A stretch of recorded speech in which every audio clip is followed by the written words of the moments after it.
Welcome back to another episode of Two Joes and a Pro. As always, it's your guy Kenny, Ryan, and Brian. My boys, what's going on? I would say I haven't seen you forever, but Brian, me and you actually talk. You know, Ryan, how's it, man?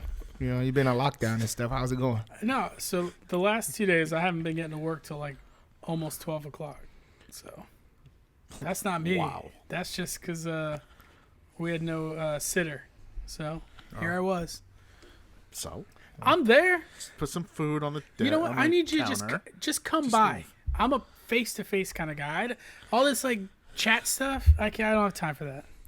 That boy said, "Baby, come through." Anyway, man, I am glad to see y'all. Going to get straight to it. We got a lot to go over this week, but before we touch on NCAA, like always, like and subscribe. And let's get these algorithms going in the right direction. So, touching on college, there's a lot of stuff that happened since the last time we talked. There's a lot of upsets. I would say that Michigan found some life because I know in the beginning of the season Michigan was ranked like number 6 or number 4, something like that. They were high in the rankings, but they kind of been playing trash all year, right? So they blew out Purdue on, I believe that was Saturday or Friday last week. It was nasty. I think they beat Purdue by like 20-something points. It was ugly. And then at the time, Purdue was like the number 4 team. So then, you know, Kentucky moves up, right? Then Tennessee beats Kentucky, who's the number 4 team at that moment, right? So then Tennessee's, I think they're ranked 21 or 23 or something like that. But so it was an upset by them. I think they beat Kentucky by 12 or 14 points. Then number 6 Houston, they got beat by Memphis by, I believe, 8 points on Saturday. Then Houston ended up beating UCLA, who was number 12 at the time. So it's a lot of like rack 'em and stack 'em, they're switching all over, right? And we're getting to a crucial point in time where we're about 3 weeks out from March Madness, 2 weeks out from, you know, the conference tourney. So it's really coming down to, you know, these teams who's going to be, as far as the bracketology, who's going to make it in, who's going to make it out. It's really a lot of teams are trying to play their way in, right? So for you guys that's trying to get ready for your brackets, I'm going to tell y'all good luck because Gonzaga is the only team that looks good right now. But as we all know, Gonzaga never wins it. Like, they look good all year and they never win it. So we know Gonzaga is probably not going to win it.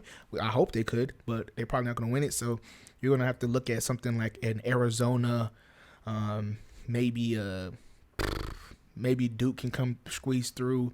I would say Providence, but they end up losing to Villanova. So it's like it's going to be tricky, man. It's going to be every year is a wild March Madness, but this one should be a pretty wild one for sure. Yeah, I feel like there's like no like clear cut favorite. Even Gonzaga, like you said, are they really a clear cut favorite? I mean, no. Yeah, it's weird. They've been playing decent as of late, right? But they have had a lot of close games with good opponents. Not because their conference in the WCC is not good, right? So, right. But when they have, you know, good opponents, they have close games, right? They're not like separating themselves from the pack. And then you have like an Auburn team where they look good, but then they get in the SEC play and now they look regular, right? They look like, okay, they're beating the people they're supposed to be, right? But then a lot of the games are closer than they're supposed to be, right? You're on this point spread wise, they're probably favored by 15. You beat a team by 6, right? So the whole time you bite your nails, like, what's going on? So I don't know. It's going to be one of those things of whoever can catch fire, right? So getting into the NBA, this week is All-Star Weekend. So I don't know how you guys feel about the All-Star Weekend, but I'm a fan. I like the, you know, the 3-point shootout, the Rising Stars, and the slam dunk contest. So that should be pretty exciting. And then in news, I would say Zion. I just saw they said he might need surgery. I know I'll harp on Zion bad, but they said he may need a second foot surgery. So if that is indeed the case and he needs that second foot surgery, it's going to be ugly. I think that might be it for him. And it's only because he's already heavy already, and they already were saying that he was overweight and all this. So you add another foot surgery in it, it's going to be hard. It's going to be hard. He's turning into the Jamarcus Russell of the NBA. Gonna eat his way out of the league. No, I didn't know. What do you mean, nah? What do you mean, nah? Jamarcus Russell was not a professional at all, right? Like he didn't eat his way out of the league. Technically, it was him just not focused. Remember they set him up. They set Jamarcus Russell up. They gave him that DVD, and he's like, "Did you watch the film?" He's like, "Yeah, I saw the coverage," and it was nothing on it. It was blank. You're right. You're right. You know what I'm saying? Like, he's not that bad. Saying, like, Jamarcus Russell gained a lot of weight too. Yeah, he did. He was always big though, when he got in the league. Right, but he Big got Ben to like showed that you could play fat. plus. Here you go. Yeah, but Big Ben could throw. Jamarcus Russell had one of the strongest arms of all time. That was his trait. He didn't know where to throw it though. That's true. Because he missed the film. You're right. He didn't know what coverage to throw it to. Right. So that's what we have for that news wise, like breaking news, I guess you can say. Trading deadline, a lot of stuff happened. At that time, I don't think when we talked last week, James Harden was actually traded, but he yelled his way out of the Nets, and now he's with the 76ers. And then, Ben Simmons is in the Nets, which I know Ben Simmons is happy about. But in those remarks, Harden's supposed to be out for an extended period with his hamstring injury, so I don't even know how that's beneficial. And the 76ers, in my opinion, they gave up too much for Harden. They got rid of Steph Curry, which I believe he's a broke man version of his brother. He shoots very well. So you give him Brooklyn extra pieces, that's trouble. And then somebody interesting, I would say, is Goran Dragic. I know he's a baller on the Heat, and then they traded him last year to the Raptors, and right now he got traded to San Antonio. Now he's in a buyout, so they're looking to the Lakers, of course. We're looking to add him, right? Looking to add him, and then maybe Chicago, because Chicago's been hobbled by injuries with Lonzo Ball, Alex Caruso, and then Zach LaVine just getting back, right? And then maybe Milwaukee. They said it's in the picture for there. And then other than that, we got a couple other guys here and there that's been swapping out that could be players. John Wall, especially, is one guy that they've been trying to move, but he's guaranteed $47 million next year. So and that's a player option. So who's going to take that contract on, right? Who's going to take that contract on? Nobody's going to do that, right? But his situation is a little weird though in Houston because they don't want him to play, right? Like, they don't want to play. He's like, all right, cool, I won't play. But then they want him to sit on the bench, but he doesn't want to sit on the bench. So he's pretty much just getting a free check and just like taking trips, practicing and going different places and training. It's weird. I don't even understand that philosophy, like why you would pay somebody all that money for them to not play because you don't want them to. It's weird. But I guess if you're an NBA owner and you got the bag, forget it, right? And then Dennis Schroeder, my last part, Dennis Schroeder talking about somebody that failed on betting on himself, right? Like, I'm all for betting on yourself as an athlete, right? Like, you got to believe in yourself and nobody does. But boy, did that fail. Mm-hmm. Like, you could have had the Lakers supposed to give him $50 million, $60 million, something crazy like that. Yeah, and that's crazy. He's like, nah, I went to 100. He went to 100, and now he can't get anything. They didn't trade him twice to Houston, and now they're about to buy him out. They're talking, so now he's going to go back to the Lakers on a basic deal for $1.2 million. Is everybody going to the Lakers? I guess, man. I guess one of those things where if you have LeBron and AD, we just like a magnet. We're going to pull everybody. Yeah. So even though they're in the play-in right now. That is true. So, but yeah, that's all I have for NBA. I'm not going to take too much time and go over standings and things like that. It's the obvious. The Suns is still running the show. Warriors is coming up looking good. John Moran is still balling his ass off. The Nets, I know they're happy to have Ben Simmons. The Bucks is trying to get back right. The Heat is a sneaky team. That's it.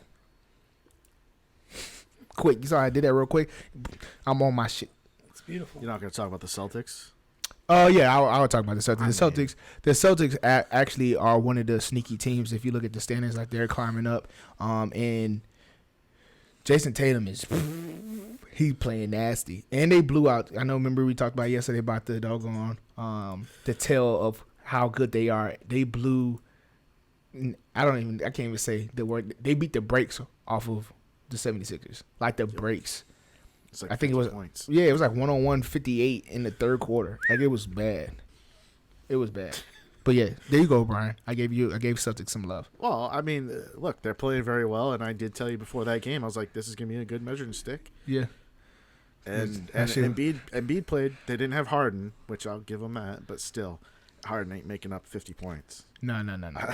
He's not making 50 points. That was a beatdown. I think they saw how much that trade really hurt them when not having those points, right? So, all right.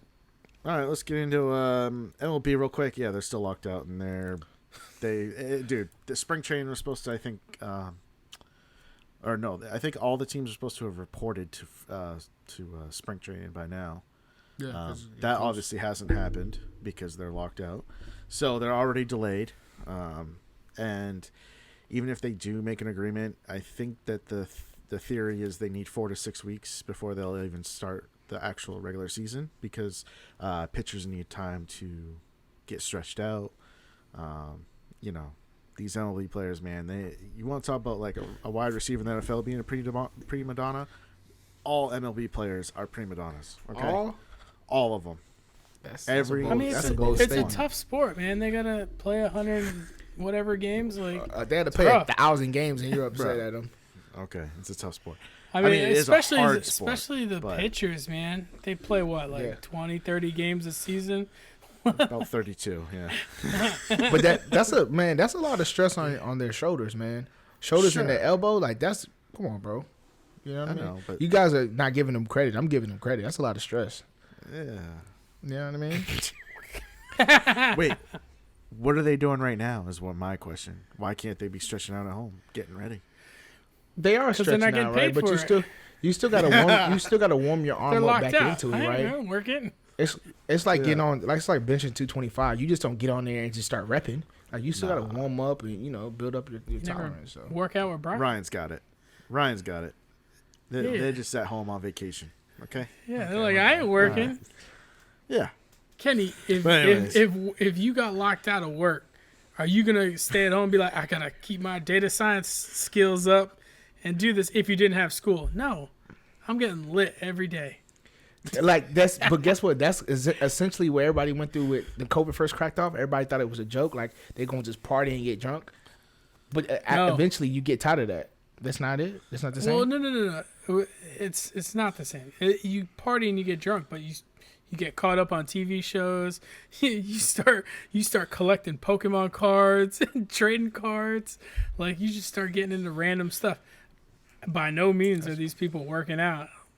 Yeah, and you start finding new recipes to eat, so you're getting fat. Or you redo your kitchen and then tear it down and then remodel it again and paint the counters, stain the cabinets a couple times. Yeah, crazy stuff. That's not baseball guys out there. That's not my thought process, man. Okay. Yeah. But anyways, they're all ready to go.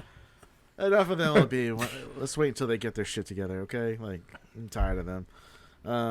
Anyways, let's go to hockey. There's been a couple of major trades recently that happened. The Calgary Flames acquired Tyler Toffoli. Love that name. He's a really good winger. So that's going to help them push for the playoffs. Right now, I think they're on like a 4 or 5 game winning streak. They're one of the hottest teams in hockey. They're working their way up the standings in the West. Another big name was Jack Eichel. He got traded to the Vegas Knights, so they're adding. I like the Vegas Knights. Yeah, well, Jack Eichel he's a premier talent. Like real deal. Yeah, he's the real deal. Probably a top 10 player in the league, I think. Is he better than Baby Gretzky?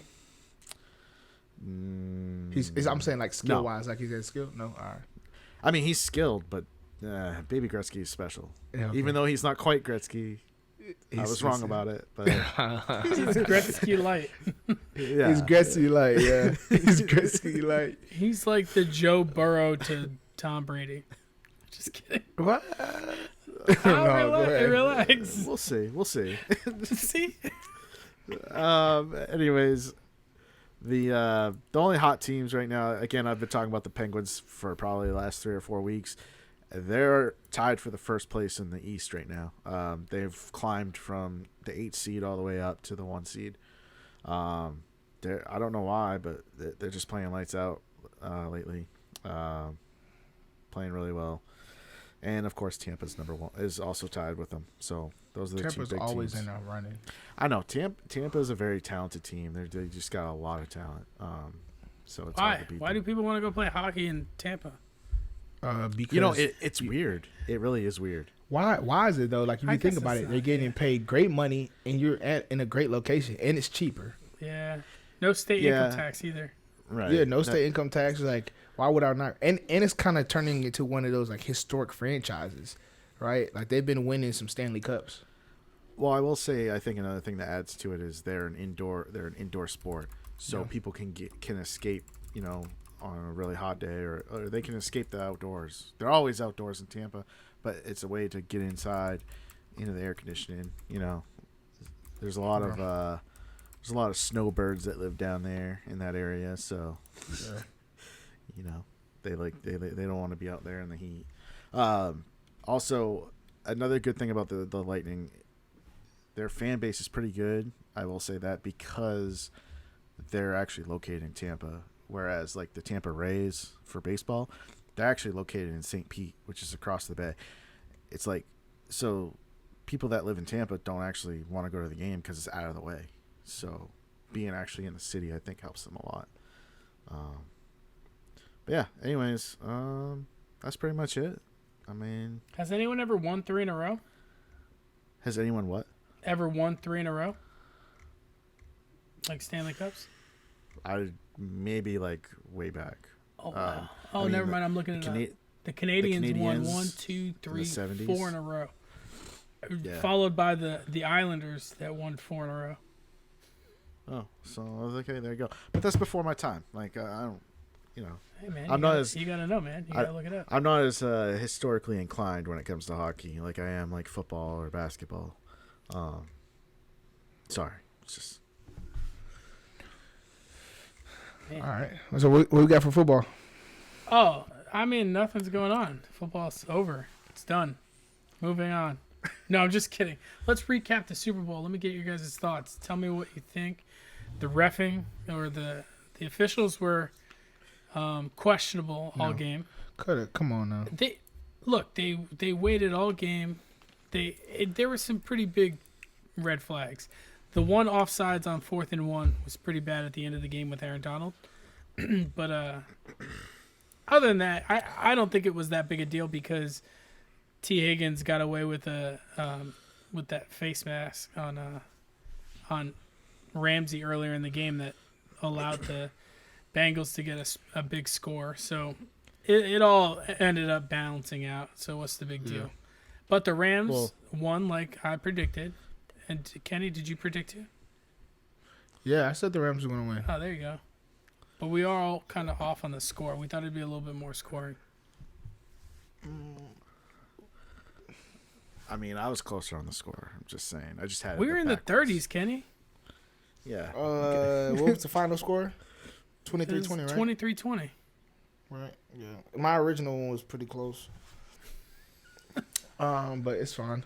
I would say. Didn't you say 31-17? No. And then you bumped the Bengals up a touchdown because you thought that Burrow was gonna have a good game. Yeah. I did say that, I guess. Yeah. Hey, I would say one thing though. I had put a bet in for OBJ to snap for like 100 yards, right? He snapped. And he snapped, but I'm gonna cut it out. Nah, it pissed me off because Bro would have won MVP. I don't care what anybody said. He would have won MVP at how he was going. They were trying to focus on Cooper Kupp so much that he was going to go off, bro. Like he already had a touchdown. Mike Hilton could do nothing with him. That game, he wanted it so bad. He started looking like Odell of early, like young Odell, like super polished, run all his routes. Like of course he can catch and do all that, but he was getting the ball. Like Matthew Stafford was definitely going to give him the ball. Like if he would have played, it's a blowout. Probably. Because the reason why I'm saying that is because Mike Hilton couldn't do anything with him. And then you still had you had to have Van Jefferson step up to that number 2 plate, and Van Jefferson is not a number 2 yet. Like, yet regular season, it looks good because nobody really cares, right? But in the Super Bowl, no. Not it. No. Van Jefferson's not he's not it. McVay likes him. Don't get me wrong. Yeah. But he's just not it. I mean, he filled in for Odell, but he was only 4 for 23. Like, he was close to the line of scrimmage. Just that when I read stats like that, it means he's not getting good separation, or like he's not able to do it. But it's weird though, because if you look at his game for the early in the season, he was getting separation. He was getting deep touchdowns, right? Like, he was the guy that was getting a deep. So it's weird how that's because he was playing the third receiver, right. And he that's true too. He's playing against that nickel, and he was overpowered. Don't get me wrong, I don't think he's like a terrible receiver, but I just don't think he's a number 2. And he obviously couldn't fill in for Odell. I was impressed with Odell though, because that touchdown catch was it was just really good the way he turned back and he caught the ball with like man to man. So like he won a 50-50 ball, and I was kind of worried about that because a lot of times in like big games like this, previously he always has like a couple drops earlier in the game. If you go look at it, it's been one game. You're talking about the damn Packers game. That's the only time he had all them big drops. I know you had the video, but I don't want to hear it. Last game, he also the last game they just played before the Super Bowl, he had drops earlier in the game. I'm not saying he didn't get it right towards the end or throughout the game. But you're gonna drop the ball. Okay. How many drops he had in the last game? Oh, how many guys? Not in the Super Bowl, the game before. How many drops? One. Do you want me to look it up? Yeah, it doesn't matter. It was early. It was the first throw. If a quarterback throws a ball at the ground and it touches your hand, they consider that as a drop. I can't catch that shit. Right? Like, everything is not catchable, right? And I get what you're saying. Can we just critique Odell for a second? Like, we don't have to just... Not my guy. Instead of talking about Odell, let's talk about Cooper Kupp, man, because he had himself an apple crisp in the Super Bowl, okay? And for those of you who don't understand that, he burnt Eli Apple all game, okay? Says some apple crisp. I like that. Yeah. Yeah, I got to explain it to some of the simpler fans out there that, didn't get that. So anyways, like Kenny. I obviously got it. That's fucking... Man, that guy went off again, as usual. Like, Odell goes out. You know that the ball is going to Cooper Kupp, and there isn't anything you can do. No. That's what's crazy to me.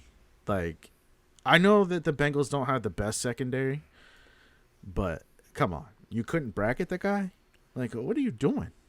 Like, take him out of the game. Matthew Stafford, too, though. The worst part I get that, is but it was on the last drive. The drive they needed to get ahead. Yeah. They were just like he was just forcing it to him, and he was just so good. It was like somebody in the basketball part, like when you playing in a street game, and it's like one dude, he used to play pro ball or something. You're like, hey, just give him the ball all the time. They triple team it, quadruple team it. It's like, keep shooting it. Like, it was bad. It was bad. I am surprised that they gave him the MVP. Why? I'm not surprised. I'm glad they did it. They didn't give it to a quarterback, which. I mean, they usually give it to the quarterback, but if Stafford didn't throw 2 interceptions, it probably would have went to Stafford. But I also thought that, like, coming off that defensive showing, like, right there in the last drive, I thought that was going to be the fresh thing in everyone's mind. Because, like, Cooper Kupp would have been it if they got the go-ahead score and then the game was over. But, like, Aaron Donald kind of went out there, and I thought it was going to go to the defensive side of the ball. And it hasn't gone to a defensive player in a while, right? Except for Butler, man. Von Miller. Oh, Von Miller. 50. That's probably the last one. But yeah. Aaron Donald said he was possibly retiring if he wins the Super Bowl. He's not retiring. Did you hear him today? McVay said, "Let's run it back." Yeah, he's like, "Run! If everybody come back, I'll run it back." Exactly. Yeah. Odell is probably he might be out all of 2022 season with the ACL because it happened so late. So he might be out this year, which kind of sucks because I think he was only on like a 1-year contract with the Rams, so that kind of stinks for him. I know me and Kenny had this conversation. I could see him retiring. No way, no chance. I could see it. Like, before I know we're not not to take too much time. Tell me why, and I'm going to explain why not. Because he's got to do another entire year rehab. I think that just weighs on your mind a little bit, and then he doesn't even know where the team's going to be at come the following year. Like, what if they lose a bunch of talent? What if Stafford's like, I don't really want to play again because I just won another Super Bowl 2 in a row? Like, what if Aaron Donald really does retire? Von Miller wants a contract. Eventually, they're going to have to keep one of their first round picks and start drafting people. So I don't know. I don't know if he does it. It's a lot of work. That's why Andrew Luck retired. He was tired of having to come back from injuries and do all that crap, and then also probably concussions too. I could see it. And Odell can make good money not being in the NFL. Any player that has like a big name can make money not being NFL, right? But you play the game because you love the game, right? So at the end of the day, it's not like he's been in the league for 15 years. This will be his 8th year coming up. Why would you retire at 29? What you gonna do? Like, you love playing ball. You still can play ball at a high level. I understand if this is 2004, 2003. Cam Akers just came back from an Achilles tear and he tore that joint in camp. Like, what are we talking about? I don't know. ACL it's not going to be more crucial than a Achilles tear. If he gets surgery now, right, depending on if it's a partial tear or a full tear, right, if he gets surgery now, which he probably will, right, he'll be able to come back. The earliest I'm saying he can make the start of the year, right? The latest I said mid-year. Right, so he's not going to play out the whole year, right? Oh, if I'm the team that has him, if it's the Rams, I'm going to put him on the PUP. Why waste him? Like, just you sit out for 6 weeks and come back after that. Yeah, that's what I would do. Like we need you for the playoff push. We don't need you week 1. That's what I said. That's what I would do. Yeah. I'll put him on the PUP, right? Just like what the Patriots should have did to Stephon Gilmore, right? Well, that's what they did. But I'm saying not get rid of him. Like, keep him though. That's what I mean. Oh, keep on the PUP instead of but he was on fake PUP. He wasn't really. Yeah, he wanted to check. I get that, right? But I'm saying, Bill should have gave him his money. But anyway, no, that's the reason why I don't think he's gonna do that. He's still young. He still loves the game. He still want to play, so he's gonna go ahead and do that, right? Like Aaron Donald, I don't even understand Aaron Donald why he's doing it, right? Like, he's about to be in his 10th year. You still at the top of your game, right? And it's not like oh dang, it's getting harder. Did y'all see how he looked at the damn parade? No crazy stuff. That man is a physical specimen. Like, he's cut up like a bag of dope. Yeah. Like, I don't think I've ever seen a D lineman look like that. Like, bro had a full rack of ribs on his abs. Yeah, he's jacked. He inspired me. I'm like, damn, bro, I need to go get in the gym. I said, Aaron Donald, 300 pounds looking like that, bro, what's your excuse? what Capital One said, what's in your wallet? You know what I mean? So. Real quick, I just want to cover on the Bengals side of things. I feel like the Bengals didn't make many adjustments in the game, both on offense and defense. It's like they just kept trying to do the same thing over and over, and that's what happened. Like, I get that you have Aaron Donald and Von Miller coming at you on the same side of the field, and it's a 3-man rush over there, so it's 3-on-3. But how are you not going to chip with your tight end or with your back or pull a lineman or something, just get another body over there to help out, or roll to the right if they're coming from the left or something. And I just feel like the Bengals never adjusted offensively to that pressure package that the Rams were having a great success with, especially in the second half. They could have done it. I mean, they had success on the ground. Joe Mixon was rushing for 4.8 yards a carry, which was the opposite of the Rams, because the Rams couldn't do anything on the ground. I think Cam Akers was 1.6 average yards. Terrible. They just could. They kept running just to keep them honest, but outside of that, it was there was no way they were going to run the ball on them. I feel like they should have more screens, right? Like, if you have, I get that the coaches got different signals to say when they're going to rush or when it's going to be a run, but keep them honest and run some screens, right? I feel like they ran 2 screens and they're both successful, right? And then they kept running screens with Chris Evans, I'm going to deceive you guys. Like, no, man, Chris Evans is not in the game. Only time he's doing is on passing downs. So that doesn't really help. I feel like they should have utilized Joe Mixon more, to Ryan's point, right? 4.8 yards rushing. He was making gains, right? And he's the type of guy that he needs to get fed. Like, he needs more carries, and he gets better with time, right? And I feel like if they did that, it would have helped him a lot. Take out some pressure off of Joe Burrow, so then they can do some more play action, right? And then let Jamar Chase get open, because whether anybody wants to agree with it or not, Jalen Ramsey couldn't do nothing with Jamar Chase. No, Ramsey couldn't do anything with anybody. He was getting burnt all game. No, I don't think that T. Higgins thing was just it was just weird, right? It happened. He got a touchdown. It was weird. But Jamar Chase, when they were showing, every time you see the film on Jamar Chase with he him, was behind him. Jamar Chase always had a step. Always had a step every time. It was like, nah, bro. You know what I mean? So, yeah, I will say the Bengals. I hope to God that they're actually going to invest in an offensive line now. Oh, they will. That's what otherwise, man, he's going to turn into either the next Andrew Luck or RG3. You know, no, like, they said he has a knee sprain right now. MCL sprain. They just said that's back-to-back years of his knee getting busted up. Like you need to find a remedy on the offensive line. I think they're in a good spot right now to do it. Yeah, I mean, I hope they do it. That's all they have to, and they made a point. I forgot what show I was watching. They're like, you can't just draft NFL linemen. Not every lineman's going to pan out, right? So you got to do a lot of free agent. You got to do a lot of things, and they got a large market cap, right? So like or cap space, not market cap. Right. I'm talking numbers, whatever. So they can go ahead and get a lot of players. So they need to do that if they want to keep Joe Burrow healthy, right? And to the last point before we go into the great debate, they didn't want to win really. Right, like they were just happy to be there. Did you guys see when they? Did you see when they got home? Their fans were cheering. Yeah, we love you. We love you. I'm like, they lost. Like I get the support before they leave to go, but when they came back, they lost. It's they have like, a losing parade. You know what I mean? Like it's like, who cares? I understand y'all haven't won a chip, but who cares about getting there if you ain't finished the job? Because it's Cincinnati, man. They don't. This is the most winning they've ever experienced since New England when it did it. What's that? I said New England wouldn't have done it. Yeah, but New England has won 6 Super Bowls in the last 20 years. They understand what real winning is. Hey, even I'm not trying to say that as a Patriots fan. I'm just saying that the Bengals fans have a much lower bar. That's all. Right now, if they start winning championships, their bar is going to rise, and then they will be like, oh, it's Super Bowl or bust. Dude, this was like the first playoff win they had in like years. They were just right since like 1990. I get it. Like Chris Collinsworth was a wide receiver the last time they won anything. That's a valid point. That's 30 years.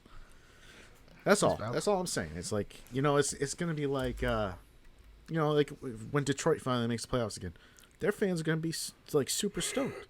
They're not, because they've just been the laughing stock of the league for like the last 15, 20 years. The Stafford leaving Detroit to go get a Super Bowl is the closest they'll get to a Super Bowl. Yeah, people were happy about that. Yeah. But yeah, that's it for football, Ryan. Yeah, I don't want to go. We'll do the coaches next week or something like that. Yeah, educate me, please. Yeah. McDaniels is with the Raiders? With the Raiders? Hey, man, getting straight to the great debate, man. I really want you guys' opinion. I know because a lot of things been going on in the NBA. So, with all the trades, right, I want you guys' opinion or your thoughts. Do you think that NBA players should be allowed to, demand a trade or force their way from a team if they're unhappy? What's your thoughts on that? Anybody let me go first, Brian, just because, I know the least about this topic. And that way you guys can do your thing. But listen, I will say this. That'll never happen in the NFL, or it doesn't normally happen, like the people forcing their way out of teams. It doesn't typically happen. Odell, it actually happened this year. He forced his way out of Cleveland. But, it doesn't normally happen because of the way the contracts are set up. I feel like if that's how the NBA, Players Association has, negotiated their terms for how players can just basically they should have better contracts. The teams should have better contracts to where if you don't play, you're not going to get any money. And then I also think it's different based on the way that their sport is. They have so many endorsements outside of that with sneakers and stuff like that. If I'm not going out there buying a Matt Stafford cleat or like a sneaker, like, but I'll go buy some like Kyrie Kyrie's Jordans and LeBron's. stuff. Like, I'll go buy something like that because like they play in basketball. They play with like basketball shoes. So I think they make a ton of money out of endorsements that like if they miss a year on like one of these contracts, they're like, and half these dudes are taking salary cuts to go play with other players. So they're like, they don't even care about the money really. They just want to be on a team, win a championship, and then they make all their money outside of it. So if you want it to change, if like you're a fan that's upset about it, then be mad at the team or the team owners for not giving more contracts that will like make them not be able to do this. But I have no problem with the players doing it. I mean, I kind of agree with your point as far as like the players have too much power. Yeah. Like in that sport, they control the league basically. In most sports, the league controls the players, well, not in basketball. I mean, that comes with benefits, but in this instance, I think it's poor for the NBA as a whole, as a product. You have too many players, like Kenny was talking earlier about the buyout market is coming up. Players getting bought out. Well, what that means is the current team that they're on, they pay for their contract and then they're released. Okay, and basically, so that player now can go sign with whatever team and take the minimum salary, and because he's already got his money, so he has no incentive to try to get more money out of it. So then he can go and be on a super team, like go to the Lakers or something like that. Because don't smile, Kenny. You know it's true. that's okay. So, and what it does is it just waters down the league. It makes it's like you got 2 teams and that's it, because you got 10 all-stars on each team. You know, as a fan of the sport, I don't like to see that. Okay, I want competitiveness. I want more teams to be involved in actual championship runs. Like this year, you can look at it and say it's whoever comes out of the West is winning the championship, and that's because there's most of the talent is in the West right now. Your top teams, you've got the Warriors and the Suns, and maybe the Lakers if they wake up. Don't you like watching teams do that though? Like create a super team and then suck? Isn't that enjoyable? Oh yes, especially since it's the Lakers, because as a Celtics fan, nothing more that I love to see the Lakers suck. But you're right. But at the end of the day, as a fan of the sport as a whole, I'd rather this not be a thing. You know, and this also reflects on the players themselves. What happened to the days of like you wanting to actually be competitive yourself and build the team yourself and attract players to come to the team, or, you know, hopefully your team can actually draft marquee players and build a program where you're at and have, I don't know, some pride in it, rather than just being like, hey, LeBron or KD, let's team up, you know, because you're the best players in the league. Like, I don't know. I just feel like they're just chasing rings, and it takes the fun. It takes the competitiveness out of the league. Poor Kenny, man. He's just like sitting there. Like, go ahead, Kenny. What do you got? That shit is dead. What are we talking about, bro? You should if like you said, right? If an NBA team doesn't like what you're bringing to the table, I can buy you out. Cool. All right, go ahead. Get off the team. We don't want you anymore. Right? So if you could do that, why shouldn't I be able to force my way off the team? Why shouldn't I? Okay, but these teams are only buying them out because the player is essentially doesn't want to play with them anymore. Not necessarily true. Sometimes they're like, oh, you're not a good fit, right? Like for instance, John Wall's case, right? They said, hey, you're not. We got young guys. We want them to play, and you're going to take the shot from the young guys, right? So we just don't want you to play. Like, we're still going to pay you. We just don't want you to play. But we're going to want you to sit on the bench. So you expect me, a person I'm getting out of my prime, to sit on the bench so you can have some young guys perform to build your team up? What about me, right? Where's my interest, the interest of me at? Yeah, you give me a lot of money. I get it, but I want to play. I don't want to sit on the bench. Yeah, but that's one instance. Well, that's one instance, but I'm saying that happens a lot, right? That happens a lot. It's a lot of players, right? You have DeAndre Jordan came from that's on the Lakers right now. He doesn't play. You gave him all this money. He doesn't play because he doesn't fit the scheme. So I'm riding the bench the whole time. So Yes. I should be able to force my way off of teams, right, and give me an ability to determine my future because y'all don't care about my future, right? So like, if you don't care about my future, who's looking out for me? No, exactly. Hey man, listen. Okay. This is what I'm saying. I think that where you are coming at it from a different angle in that those are good reasons for players to have this control. However, a lot of players take advantage of this control that they have, such as James Harden. That's one person. Like You just said I'm it to just me? yeah, I'm just saying him for one instance. Like, what's up with him? He didn't like what was going on in Houston. He was still playing. He was getting fat there, or he had his fat suit on. But he basically forced their hand, and he was, and so they traded him to the Nets.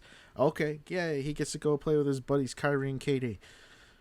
Okay, well that fell apart in a year, and now he's just like, I don't want to be here anymore. So it's only one other person that did that. So the whole time we were talking about this in the years, it's only one person that did that. That was AD. He did the same thing in New Orleans. He forced his way out of New Orleans, right? Yeah. So AD and James Harden. Ben Simmons. He chose to sit. He did choose to sit. So the three Yes, people. he did. All right, cool. 3 people. That's only 3 big names. Like, we could probably find some other people. So I think But Brian's argument is like, sure, they can do that, but then like the buyout aspect, it's like, okay, well, let's negotiate where we don't have to be forced to pay the rest of your contract because you don't want to play.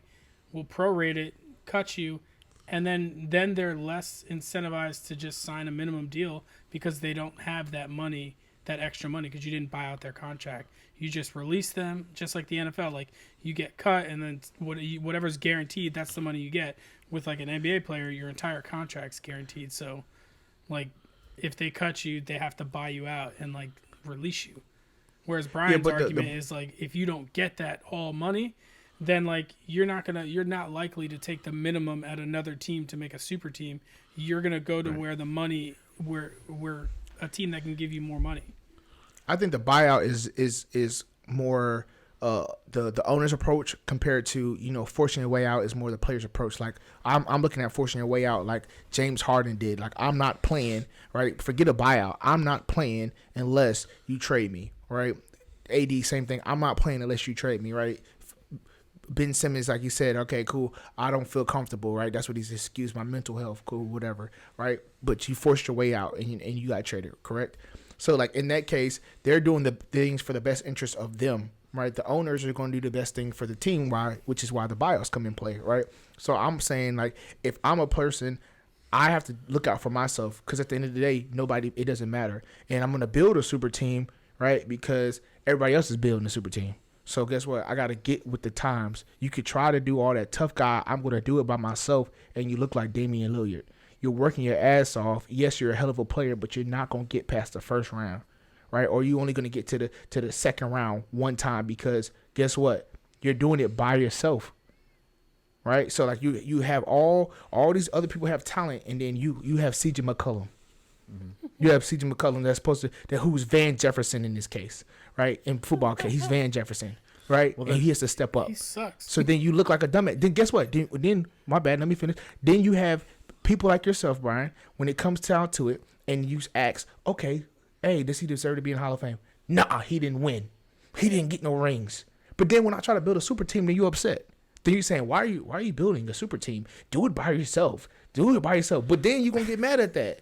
So pick your poison. Can I build a super team so I can win a ring so then my resume looks good so I can get in the Hall of Fame? Or you want me to be the tough guy and tough it out? And then you're going to be like, damn, you Charles Barkley. He ain't win nothing. That's different, Kenny, because Brian... But that's all part of buying yourself and forcing your way out, though. That's why they're doing it. They're not forcing their way out to get more money. They're forcing their way out to try to get a ring. I agree that if there are super teams that exist, you should be allowed to create a super team in that environment. But what Brian's probably argument would be, and what I would probably side with, is that like those teams shouldn't exist. Therefore, like, it evens the playing field for everyone else.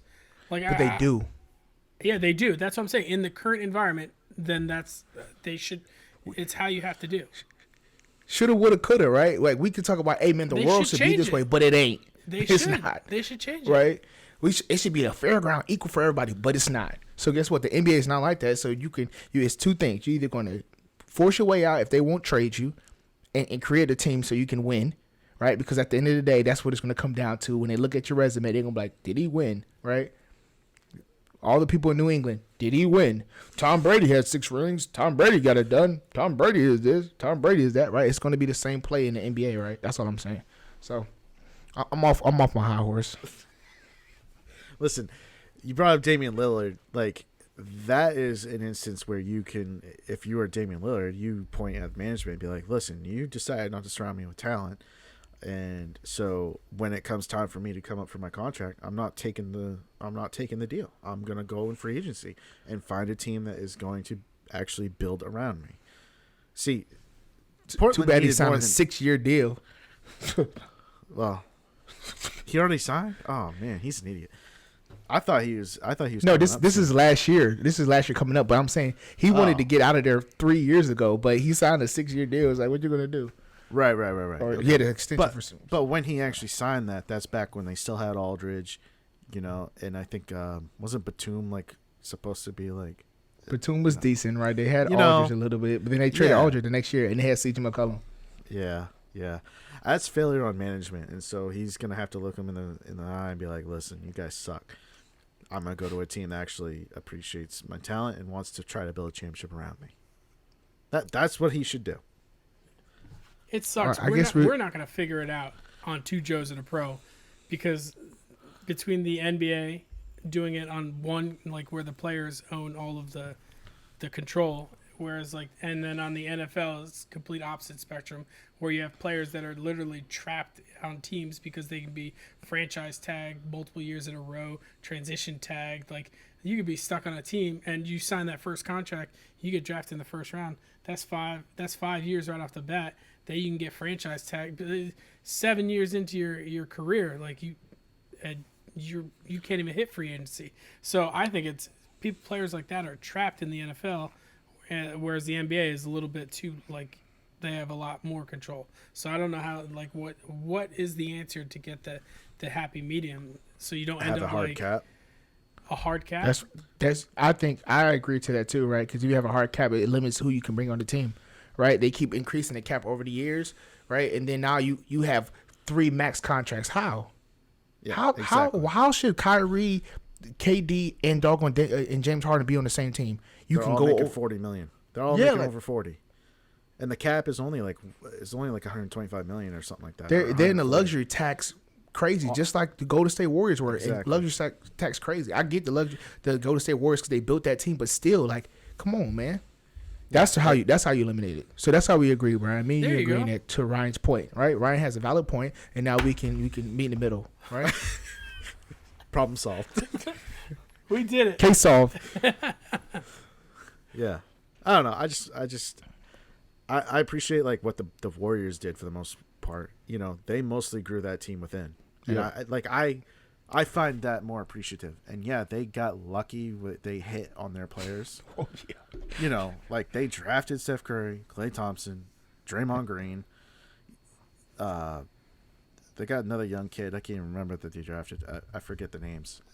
They got James Wiseman right now, who's going to be a baller. That's what I was thinking about. Yeah. And he's already, like, kind of impactful. Like, he's not, like, a top player, but he's impactful for that team. They got Kuminga. They got drafted him too. Yeah, I think I said his last name right. I don't know. Anyway, he's a baller. He's gonna be I think he's in the slam dunk contest, or he's gonna see him in the Rising All-Star Rising Challenge for the rookies. So yeah, I'm just saying I appreciate that more than, like, looking at, like, what the Lakers tried to do. You're right. They brought in all these All-Stars from 2010, and we're like, hey guys, so last go around. Here's your minimum deal. Come play, because LeBron and AD took all the money. Yeah. I don't know. Just saying. Well, I appreciated that spirited debate, right? You had some valid points, but, I'm glad that we got to meet in the middle. Thank you, Ryan. So, as always, man, I think that's gonna do it for the great debate for sure. And Ryan Fantasies, we're putting that in the vault till next year. And then BK Bets, I apologize to you guys. I have been doing us a disservice and losing y'all money, right? Because I haven't given you any trades. I mean, not any trades, any bets. Me and Brian both haven't given you any bets, so we're making you guys lose money, right? Because we can be making money right now. So we'll do better at that. We'll put some picks in there this week. And then, as always, we appreciate y'all time. Make sure y'all go to motivatinginspirednetwork.com. Look at our podcast on there. Look at our other co-hosts. Run those numbers up there. And then we appreciate y'all time. And we hope that you have a blessed and great weekend. Peace. Peace.